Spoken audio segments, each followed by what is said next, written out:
লোক জান্নাত অলরেডি পেয়ে গেছে, জান্নাতের ঘর তাদের জন্য বরাদ্দ হয়ে গেছে। বলেন সুবহানাল্লাহ। চারজন কারা কারা আমি বলে দিচ্ছি। একজন হলেন ফেরাউনের স্ত্রী আসিয়া। ফেরাউনের স্ত্রী নাম কি? আসিয়া। আসিয়া জান্নাতে চলেই গেছে। 2 নম্বর কে?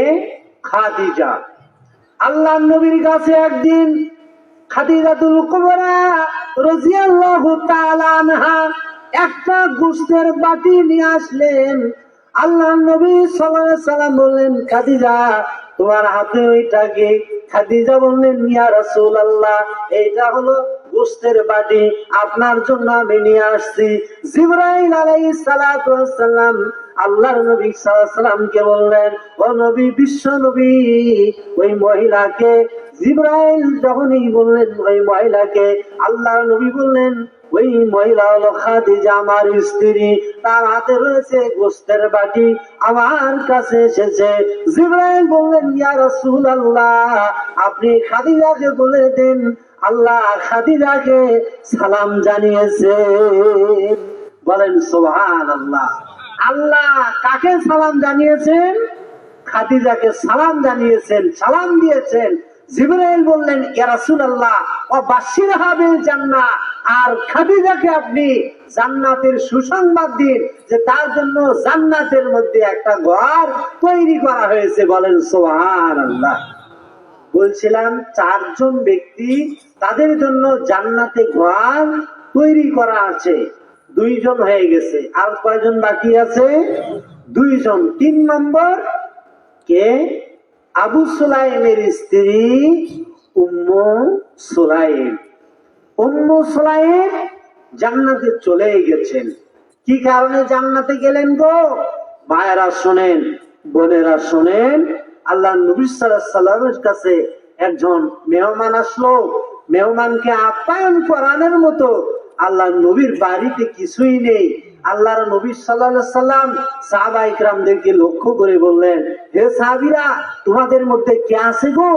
এই মেহমানকে সঙ্গে করে বাড়িতে নিয়ে যাবে, মেহমানকে আপ্যায়ন করাবে, আমি নবী তার জন্য দোয়া করব, আল্লাহ তার প্রতি রহমত করবেন। তখন আবু সুলাইম বললেন, ইয়া রাসূলুল্লাহ আপনি মঞ্জুর করে নেন, আমি এই মেহমানকে সঙ্গে করে বাড়িতে নিয়ে যাব, নিয়ে গিয়ে আমি এই মেহমানকে আপ্যায়ন করাবো। আবু সুলাইম মেহমানকে সঙ্গে করে নিয়ে বাড়িতে গেলেন। বাড়িতে গিয়ে আবু সুলাইম স্ত্রী উম্মু সুলাইমকে ডাক দিয়ে বললেন, ওরে উম্মু সুলাইম দরজা খুলে দাও, দরজা খুলে দাও।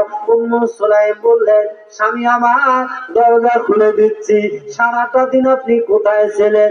আপনি যে সকালবেলা বাড়ি ছাড়ছেন, ঘর ছাড়ছেন, এই যে ছোট ছোট ছেলে মেয়েরা এরা ক্ষুধার জ্বালায় কান্না আর করতে পারতেছে না, কান্না না করতে পেরে এরা এক পর্যায়ে ঘুমিয়ে পড়েছে।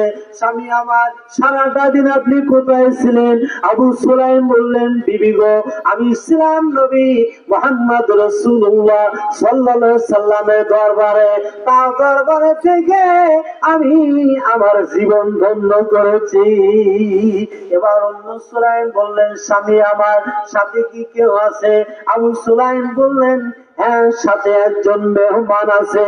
আবু সুলাইম বললেন, উম্মু সুলাইম রে, বাড়িতে কি আছে? কি আছে?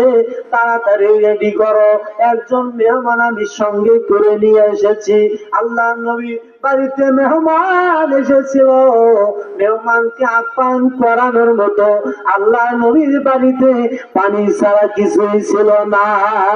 হায় রে আমার নবীর মায়ার দিন, হায় রে আমার নবীর মায়ার দিন, উম্মতের সামলায়া যে হইতেছে বিলীন। হায় রে আমার নবীর মায়ার দিন। ফরমায়েছেন খাদিজা খাতুন, ফরমায়েছেন হাফসা খাতুন, হায় রে আমার নবীর মায়ার দিন। মোটা সুতার চাদর ছিল যে একখানা, সেই চাদরে গায়ে বেছানায় শুইতেন শীতের দিন। হায় রে আমার নবীর মায়ার দিন। উম্মু সুলাইম, শোনো, নবী সাল্লাল্লাহু আলাইহি সাল্লামের বাড়িতে পানি ছাড়া কিছুই ছিল না। নবী সাল্লাল্লাহু আলাইহি সাল্লামের মধুমাখা মুখের দিকে তাকিয়ে আমি সব কিছু ভুলে গিয়েছিলাম। উম্মু সুলাইম, শোনো, বাড়িতে কি আছে তাড়াতাড়ি রেডি করো। উম্মু সুলাইম বললেন, স্বামীধন, বাড়িতে তো কিছুই নেই, ইল্লা পুতু সেবিয়ানি, শুধুমাত্র 2-3টা রুটি আছে বাচ্চাদের খাবার, এছাড়া কিছুই নেই। তখন আবু সুলাইম উম্মু সুলাইমকে বললেন, উম্মু সুলাইম, তুমি তাড়াতাড়ি রুটি আর খেজুর পানির মস্ক আমার কাছে নিয়ে আসো। উম্মু সুলাইম রুটি, খেজুর, পানির মস্ক আবু সুলাইমের হাতে তুলে দিলেন। আবু সুলাইম মেহমানের কাছে যাচ্ছেন, মেহমানকে আপ্যায়ন করাবেন। এমন সময় পিছন দিক থেকে উম্মু সুলাইম ডাক দিলেন, স্বামী আমার, শোনেন, কাছে আছে 2-3টা রুটি আর খেজুর। আপনি যদি মেহমানের সঙ্গে বসেন, মেহমান তো আপনাকে ছাড়া খাবে না, কাজে আপনি একটা বুদ্ধি করবেন, আপনি তাল বাহানা করে বাতিটা নিভিয়ে দিবেন। বাতিটা নিভিয়ে দেওয়ার পর আমাকে ডাক দিবেন, উম্মু সুলাইম, বাতি জ্বালানোর ব্যবস্থা করো। আমি বলবো, ছেলেরা বাতি কই রাখছে জানি না। আপনি মেহমানকে বলবেন, ভাই মেহমান, আমরা অন্ধকারের মধ্যে খাওয়া শুরু করি, আপনি এই কাজটা করবেন। আবু সুলাইম মেহমানের কাছে খানা নিয়ে গেলেন, রুটি নিয়ে গেলেন, খেজুর নিয়ে গেলেন, মেহমানের সঙ্গে খাবেন। এমন সময়ে তাল বাহানা করে বাতিটা নিভিয়ে দিলেন। বাতি নিভিয়ে দেওয়ার সাথে সাথে ঘর অন্ধকার হয়ে গেল। আবু সুলাইম উম্মু সুলাইমকে ডাক দিয়ে বললেন, উম্মু সুলাইম, বাতি জ্বালানোর ব্যবস্থা করে দাও। উম্মু সুলাইম বললেন, আবু সুলাইম, ছেলেরা বাতি কই রাখছে জানি না, জানি না। আবু সুলাইম বললেন, ভাই মেহমান, নেন, আমরা অন্ধকারের মধ্যে খাওয়া শুরু করে দেই। উম্মু সুলাইম একথাও বলেছিলেন, স্বামী আমার, আপনি খাবেন না তো খাবেন না, মুখখানা মিটি মিটি করে নাড়াচাড়া করবেন, মেহমান যেন বুঝতে পারে আপনিও তার সঙ্গে খাচ্ছেন খাচ্ছেন। আপনি এভাবে অনাহারে থাকবেন, পেট পুরে থাকবেন, আমিও পেট পুরে থাকবো। এর বিনিময়ে আল্লাহ আমাদেরকে জান্নাত দান করবেন। বলেন সুবহানাল্লাহ। কি ঈমান তাদের, কি ঈমানি জাজবা ছিল। আবু সুলাইম এবার মেহমানের সঙ্গে খাওয়া শুরু করবেন। এমন সময় তাল বাহানা করে বাতিটা নিভিয়ে দিলেন। বাতি নিভে দেওয়ার সাথে সাথে ঘর অন্ধকার হয়ে গেল। এবার মেহমান খানা খাওয়া শুরু করলো, মেহমান খানা খাওয়া শুরু করলো, আর আবু সুলাইম মুখখানা মিটি মিটি করে নাড়াচাড়া করতেছেন।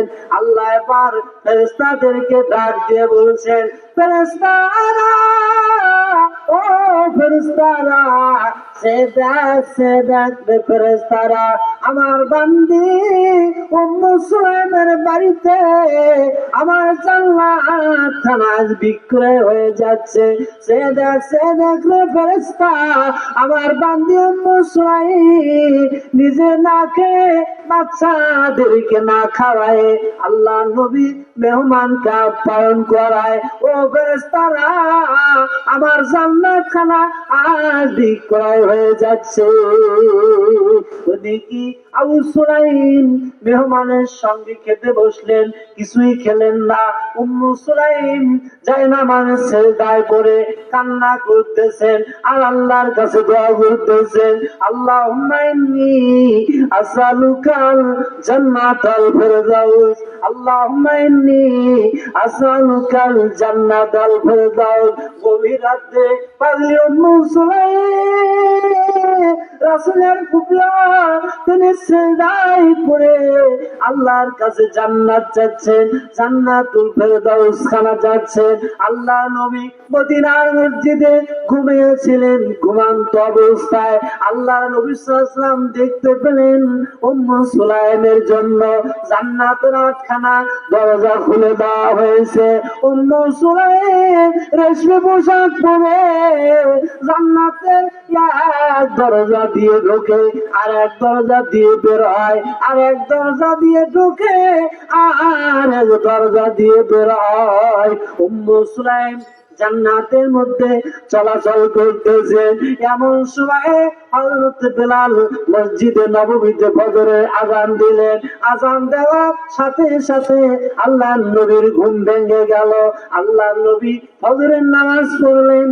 ফজরের নামাজ পড়ার পর উম্মু সুলাইমের বাড়িতে আসলেন।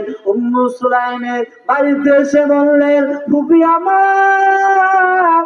উম্মু সুলাইম বললেন, ইয়া রাসূলুল্লাহ, বাবা গো, এই সকালবেলা এই পাগলি ফুপির কথা কি মনে করেছে?